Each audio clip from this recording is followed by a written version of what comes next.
The music Let's was still go! playing I'm when with she you. walked away from the Almost altar. there! White roses trembled in crystal vases. A string quartet froze mid-note. 200 guests, bankers, socialites, politicians, sat stunned beneath the gold-lit ceiling of the Grand Aurora Hotel in Manhattan.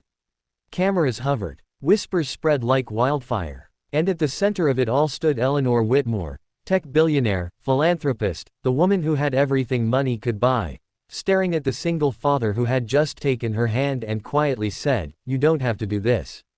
No one understood how he'd gotten past security. No one understood why she was listening. But in that moment, something inside Eleanor cracked wide open. Because for the first time in years, someone had seen her. 40 minutes earlier, Eleanor had been smiling for the cameras. At 38, she was one of the youngest self-made millionaires in America. She'd built a healthcare software company from her tiny Brooklyn apartment and sold it for hundreds of millions. She donated generously, appeared on magazine covers, and moved through life with precision and grace. Her fiancé, Charles Davenport, came from old money. He was polished, ambitious, and perfectly aligned with her public image. Their wedding was already trending online before it even began.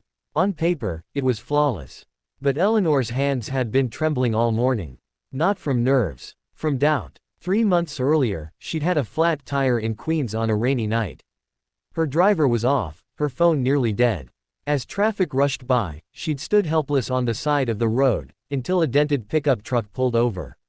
Out stepped a tall man in worn jeans and a faded Yankees jacket. "You look like you could use a hand," he'd said gently. His name was Daniel Ruiz. He changed her tire in the rain while she held an umbrella over him. When she offered him money, he shook his head. "Just doing what I'd hoped someone would do for my daughter someday." He told her about his 8-year-old, Sophia. About juggling 2 jobs after his wife passed away from cancer. About how some weeks were tight but they managed. There was no bitterness in his voice. Only quiet strength. Eleanor, who had sat in boardrooms with sharks and titans, found herself strangely moved by this man who expected nothing. They talked for nearly an hour on that dark roadside. Before leaving, Sophia, who'd been asleep in the backseat, woke up and sleepily waved at Eleanor. "Daddy says you're a princess," she mumbled.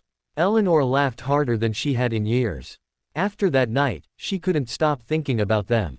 She quietly paid off Daniel's medical debt through an anonymous donation to the hospital that had treated his wife. She arranged scholarships in Sophia's name. She even visited Daniel's neighborhood under the guise of community outreach. Each time, Daniel treated her exactly the same. No special deference, no awe, just kindness. And that terrified her. Because Charles, for all his polish, loved what Eleanor represented. He spoke about partnerships and expansions. He saw marriage as a merger. Daniel saw her. One afternoon, while volunteering at a community center Daniel helped run, Eleanor overheard him telling a teenage boy. "Real strength isn't about what you have. It's about who you help when nobody's watching." The words stayed with her. Then came the night she attended a private dinner with Charles and his investors. She listened as they discussed leveraging her philanthropic image for tax benefits. As they joked about neighborhoods being good for publicity, something inside her shifted. Later, she confronted Charles. "You ever wonder if we're building something real?"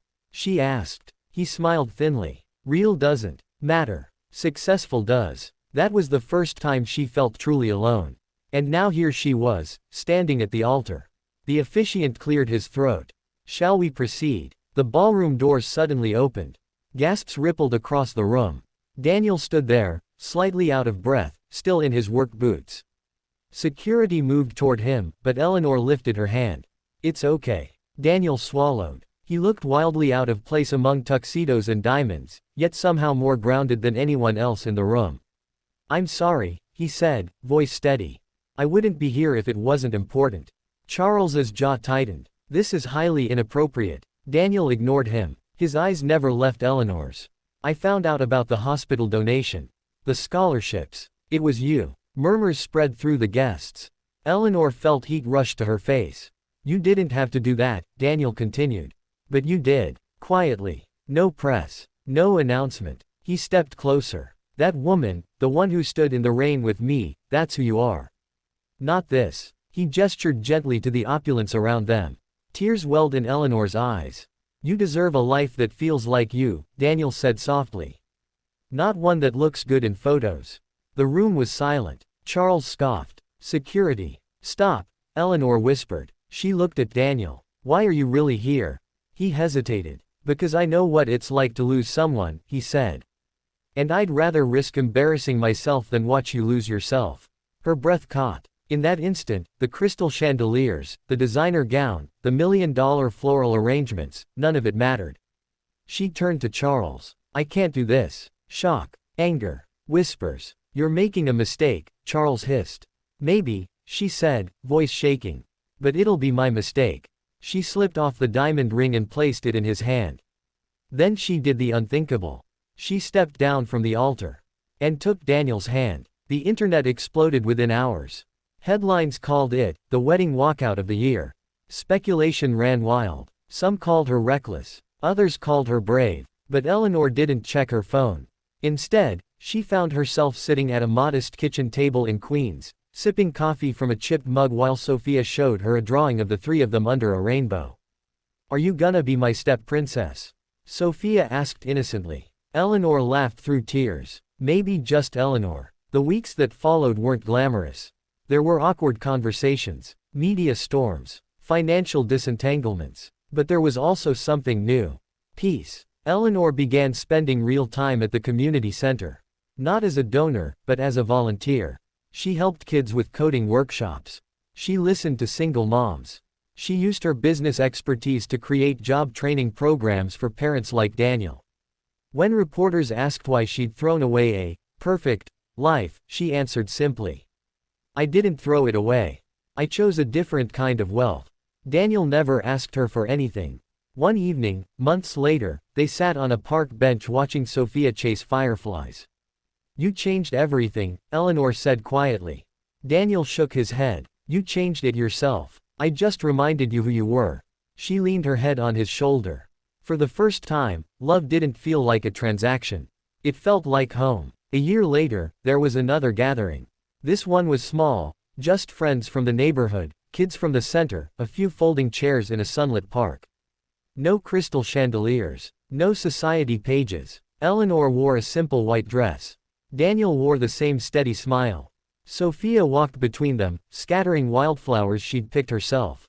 As they exchanged vows, Eleanor looked out at the people surrounding them, teachers, construction workers, nurses, volunteers. Real people. And she realized something profound. Money had given her power. But kindness had given her purpose.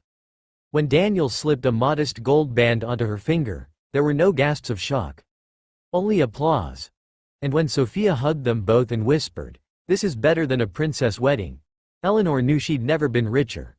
Because sometimes the most shocking thing isn't walking away from millions.